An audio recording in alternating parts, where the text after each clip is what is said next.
પપ્પાને ફોન કરી લઉં.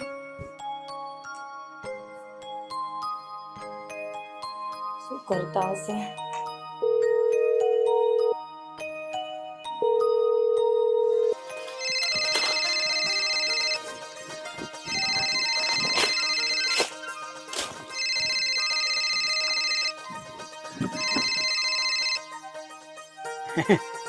હેલો બેટા માનસી. હાલો પપ્પા, જય શ્રી કૃષ્ણ. જય શ્રી કૃષ્ણ બેટા. કેમ છે દીકરી? તમે કેમ છો? હું તો એકદમ મજામાં છું. અરે દીકરા આયલા કરે, ઉમરનું કામ કરે. આ જોને આ દિવસો ટૂંકા કરીએ છીએ. પણ શું ભાભી બરાબર ધ્યાન તો રાખે છે ને? અરે દીકરી ગળપણું ધોયેલું છે, આયલા કરે. અને એકલે હટુલા પાછા વહમુય લાગે ને, કોની યારે વાત કરવી એ એક સવાલ થાય. અને જો બેટા દિવસ પૂરો થાય તો રાત પૂરી નો થાય, અને રાત પૂરી થાય તો દિવસ નો પૂરો થાય. આમ નામ જિંદગી ગુજારી છે દીકરી. પણ પપ્પા એવું લાગે તો થોડા દિવસ અહીંયા આવી જાવ ને. નાના નાના દીકરી, તો ભાઈને ખોટું લાગે બેટા. ભાભી બરાબર ધ્યાન તો રાખે છે ને, ટાઈમસર જમવાનું ને એવું આપે છે ને?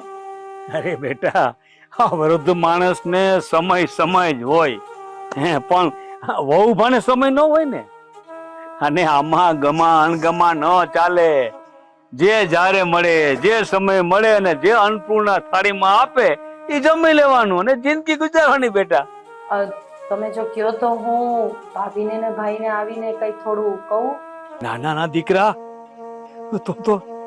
તો કદાચ અવળું પડે બેટા. અને જો તું મારી ચિંતા ન કરતી, જરા પણ મારી ચિંતા ન કરતી, આયલા કરે બધું. પણ શું? જો બેટા કુમાર મજામાં ને, અને એના ધંધા પાણી સારા ને? અમે તો એકદમ મજામાં છીએ, ખુશખુશાલ છીએ પપ્પા. પણ તમે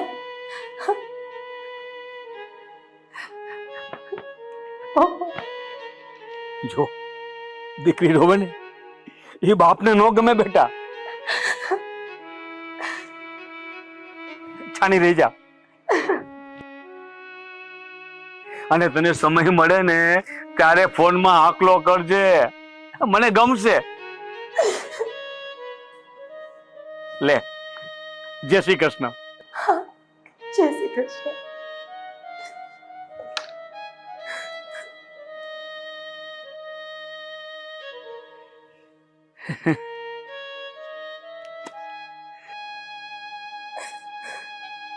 આ મારો સિંહ જેવો બાપ, સિંહની ત્રાડ જેવો મારો બાપ 10 મિનિટ મોડું નહોતું થવા દેતો. 10 મિનિટ મોડું થાય તો મારી માને ખખડાવી નાખતો હતો. આજે ઈ જ મારો બાપ જે સમયે થાળી મળે એ સમયે ખાઈ લે છે.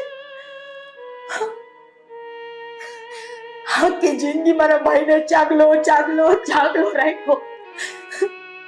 હંમેશા એનું માનપાન વધારે, મારો દીકરો. અને અત્યારે બાપનું ધ્યાન રાખવાની જગ્યાએ, બાપની ગળપણની લાકડી બનવાની જગ્યાએ એને આમ હેરાન થતો જોવે છે. આવી રીતે બાયડીનો ગુલામ થઈ ગયો ઈ.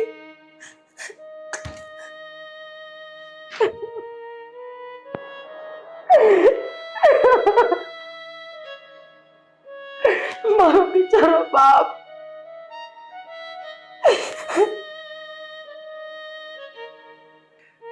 દીકરીને ચિંતા થાય, પણ દીકરો આયલા કરે.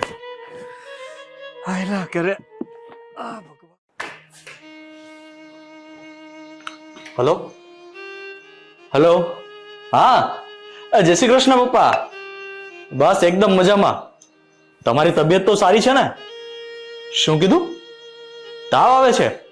અરે તમે બિલકુલ ચિંતા નહીં કરો, હું હમણાં જ ગામડે આવું છું અને તમને અહીંયા પાછા લઈ આવું છું. અરે તમારી સારવાર કરાવી દઉં. અરે મને જરાય તકલીફ નહીં પડે, તમે ચિંતા નહીં કરો, હું તાત્કાલિક આવું છું. શું? એની શું કામ તમે ચિંતા કરો છો? માનસીને પણ કાંઈ જ તકલીફ નહીં પડે, એ તો ઉલટાની રાજી થશે. તમે ફોન મૂકો, હું આવું છું તમને લેવા માટે. ઓકે ચાલો બાય. હા જય શ્રી કૃષ્ણ. કોનો ફોન હતો? કોઈનો ફોન નહોતો. તું જલ્દી જમવાનું કાઢ, મને બહુ ભૂખ લાગી છે. પેલા મને ઈ કયો કે કોનો ફોન હતો? મારી પાછળ આ શું છાન કપટિયા ચાલે છે? અરે તું ઘરવાળી છો કે શંકાનું ભૂત? ના, પેલા મને કયો કોનો ફોન હતો? એ ગામડેથી બાપુજીનો ફોન હતો. હવે ગામડું મૂકીને એને અહીંયા ગુડાવું હોય છે કા? શરમ કર, જરાક શરમ કર.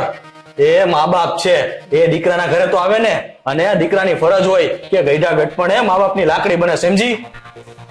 મારે કાંઈ લાકડી બાકડી નથી બનવું. મારાથી અહીં ઘરકામ થતું નથી, ત્યાં અહીંયા ગુડાશે. એ તું ચિંતા ન કરતી.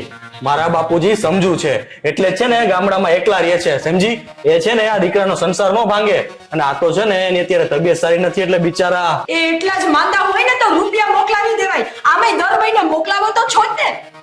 હવે મૂકને મગજ મારી. તને મારો બાપ દુશ્મન લાગે છે ને, ખબર છે મને. અને આ તારો બાપ એ જીભમાં લગામ દ્યો, લગામ. મને ખબર છે દર વખતે તમને મારો બાપ જ મારો ભાવતાર જ તમને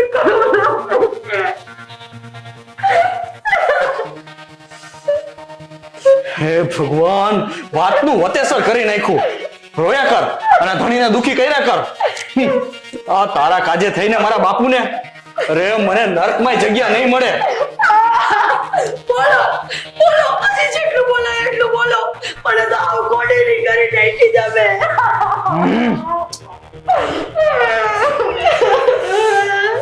ચૂપ!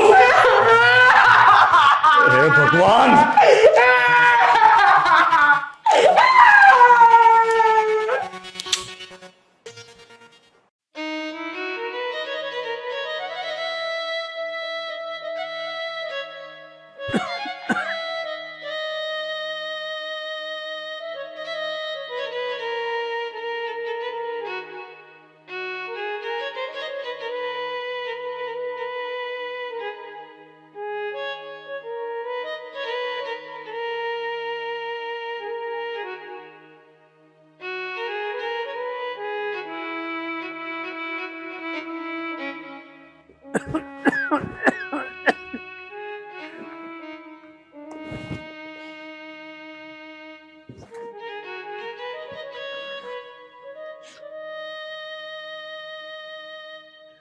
અરે રે ઈશ્વર,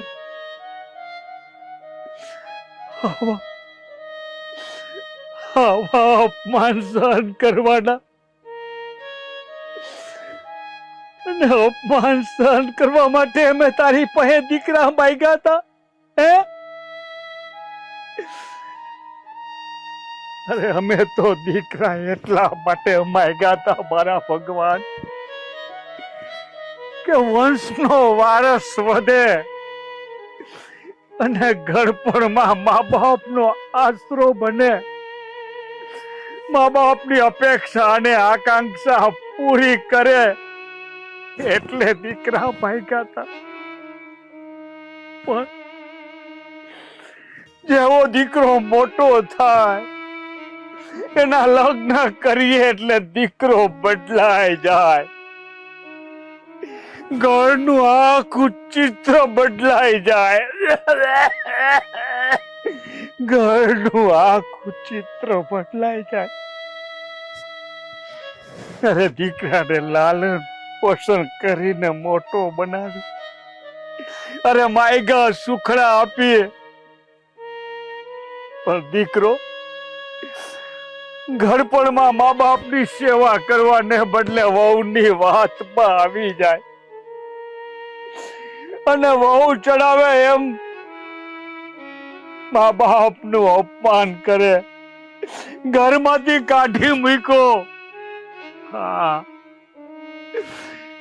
ઘરમાંથી કાઢી મૂક્યો મને. એકલો અટુલો સાવ થઈ ગયો. અરે જે કઈ સંપત્તિ હતી બધી દીકરાએ પોતાના નામે કરી ને બાપને તર છોડ્યો. ઘર પણ બહુ ધોયેલું છે. આના કરતા તો મરી જાવું હારું. ક્યાં જઈશ, કોને કહીશ, શું કરીશ? કેટલાય સવાલો હૃદયમાં છે, પણ જવાબ કાંઈ નહીં. જવાબ કાંઈ નહીં. વાહ દીકરા, તે તો એક ઝાટકે ઘરમાંથી ધક્કો મારીને તારા બાપને કાઢી મૂક્યો. તે તો તારી ખૂબ સરસ ફરજ બજાવી, અને દિલમાંથી ને ઘરમાંથી તારા બાપને કાઢી મૂક્યો. તારા બાપને કાઢી મૂક્યો. તારા બાપને કાઢી મૂક્યો. હાલો, જ્યાં ભગવાન માર્ગ દેખાડે ત્યાં હાલતો થાવ. હરે ઈશ્વર.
પપ્પા પપ્પા ફોન નથી ઉપાડતા ને મને ચિંતા થતી જાય છે.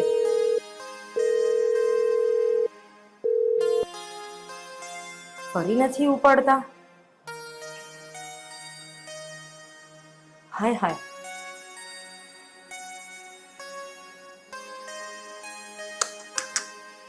પપ્પા ફોન કેમ નહીં ઉપાડતા હોય? એની તબિયત તો સારી હશે ને? હાલ ને હું રૂબરૂ જઈ આવું, પણ ના ના, રૂબરૂ જવાની તો પપ્પાએ ના પાડી હતી કે ખરાબ લાગશે. એક તો આ પપ્પા છે ને ફોન ન ઉપાડે, કેટલી ચિંતા થાય. સમજાતું નહીં હોય યાર પપ્પાને. ઓહ,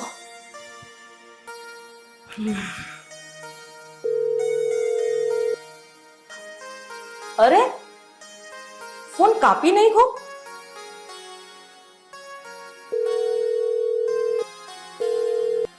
પપ્પા ફોન કેમ કાપી નાખે છે? કઈ થયું તો નહીં હોય ને? હાય હાય પપ્પા.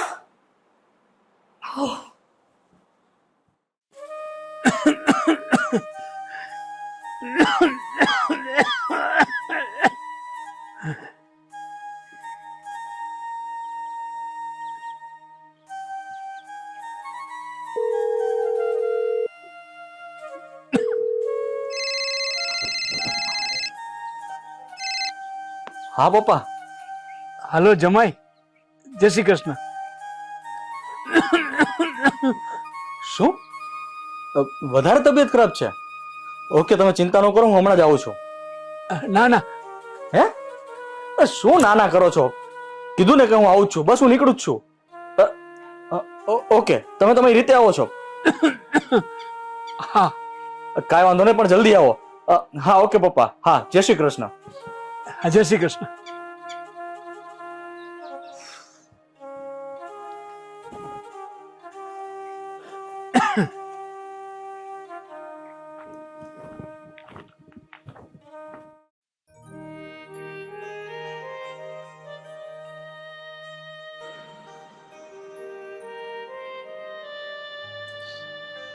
અરે યાર, આ ફરી પાછી નવી ઉપાધિ આવી. તું પપ્પાને ના પાડી દે ને, મારું તો મગજ ઠેકાણે નથી. મગજ ઠેકાણે રાખતા શીખો શ્રીમતીજી. જો સાંભળ, મેં પપ્પાને કહી દીધું છે ને, આવે જ છે, અને એને સાચવવાની જવાબદારી તારી. અરે યાર, તને તો મારી ચિંતા જ નથી. અરે આપણી સ્વતંત્રતા ઉપર તરાપ લાગશે. થોડુંક તો કંઈક વિચાર મારું. અરે પણ તું વિચાર ને, પપ્પા બિચારા ત્યાં એકલા અટુલા. તને એટલી જ જો પપ્પાની ચિંતા હોય ને, કોઈક સારા વૃદ્ધાશ્રમમાં તારા પપ્પાનો દાખલ કરાવી દે, એટલે એને ગમશે. શરમ કર, શરમ કર. અરે છતાં દીકરા હવે મારા મા બાપ વૃદ્ધાશ્રમમાં રહે. તો સાંભળ, હું મારા ઘરમાં ડોસાને નથી રાખવાની. તારું ઘર? તો શું આ મારું ઘર નથી? આપણું ઘર, પણ આપણા ઘરમાં મને બીજું કોઈ ન ખપે. જો સાંભળ, મેં છે ને પપ્પાને વચન આપી દીધું છે, પપ્પા તો અહીં જ રહેશે. ઓહ, તો તું નિભાવ તારું વચન. હું તો આ હાલી મારે પિયર.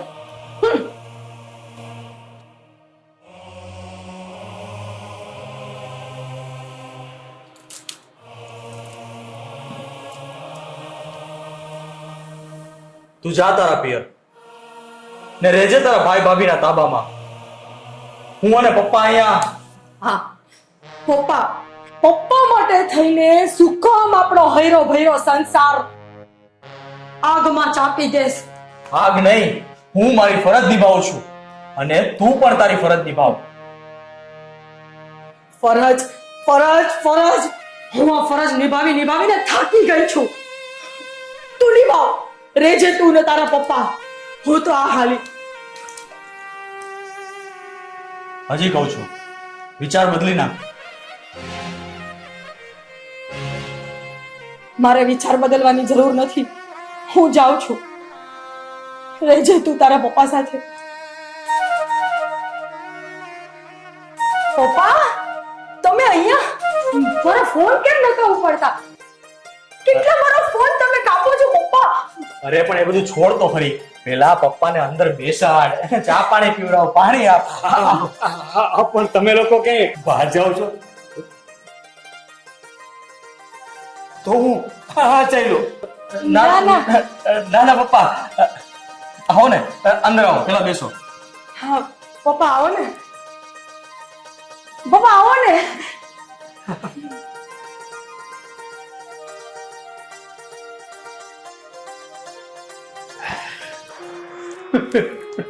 પપ્પા,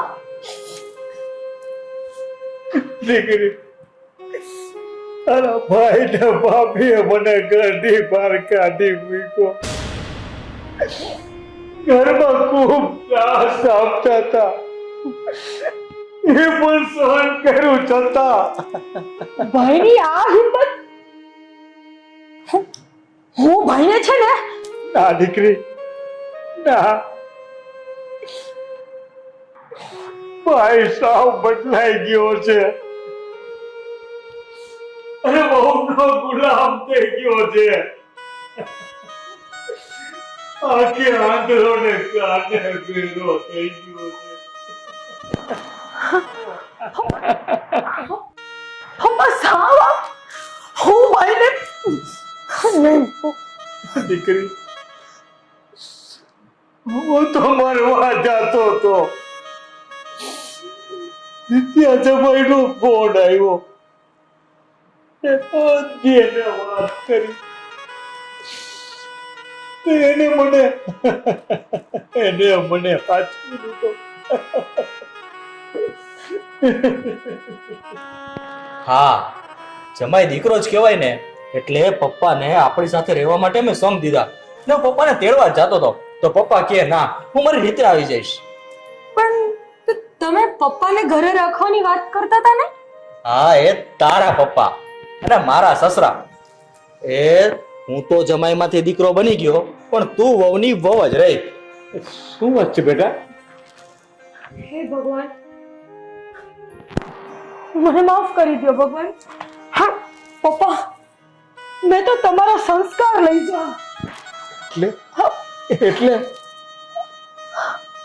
પપ્પા, આ તમારા જમાઈ ગામડે રહેતા એના બાપને અહીંયા લઈ આવવાને રાખવાની વાત કરતા હતા, એટલા માટે તો હું તમારી પાસે ન્યા આવતી હતી. બોલો ભગવાન, મને મારી ભૂલ. વાહ દીકરી, પટ છે તમને. અરે તું પણ તારા ભાઈ ને ભાભી જેમ મને હેરાન કરે છે, એમ તું પણ તારા સસરાને હેરાન કરવા માટે એ માર્ગે હાલી ગઈ. અરે મને ઈ નથી સમજાતું કે તમારા જેવા નવ યુવાનોને આ ઘરના માવતર શું કામ નથી ગમતા, શું કામ નથી ગમતા? સમજાઈ ગયું પપ્પા, મને સમજાઈ ગયું, મને મારી ભૂલ સમજાઈ ગઈ પપ્પા. હવે હવે હું દીકરી બનીને રહીશ પપ્પા, હવે હું દીકરી બનીને રહીશ. રાકેશ, તમે આજે જ જઈ અને ગામડેથી તમારા પપ્પાને લઈ આવો. હું એની ભરપૂર સેવા કરીશ, મને કાંઈ નહીં ઘટવા દઉં, એની હું બહુ સંભાળ લઈશ. આ મારું વચન છે તમને. માનસી, પછી પાછળથી માથાકૂટ થાય ને એના કરતા એ ગામડે જ સારા છે, ત્યાં ભલે રહેતા. જમાઈ, હું પણ અહીંથી જાઉં છું. જે ઘરમાં મા બાપની હાજરી ન ગમતી હોય ને ત્યાં મારે પણ નથી રહેવું. જો તમારા પપ્પાને તમે અહીં લાવશો તો જ હું રહીશ. અમે બંને વ્યવહારો સાથે રહીશું, નહીતર હું પણ ગમે ત્યાં ભટકતો રહીશ. ભલે પપ્પાજી, હું આજે જ ગામડે જઈ અને મારા પપ્પાને તેડીને આવીશ. તમે તો તમારું વચન નિભાવ્યું, હવે હું મારું વચન નિભાવીશ. પિતૃદેવો ભવ, કળિયુગના ભગવાન એટલે માતા પિતા. મને તો મારી ભૂલ સમજાણે. ભગવાન કરે કે તમને પણ જો કોઈને ભૂલ કરતા હો ને તો થોભી જાઓ. ઘર નાનો હોય કે મોટું, માતા પિતાને દિલમાં અને ઘરમાં જ રાખજો. વાહ દીકરી,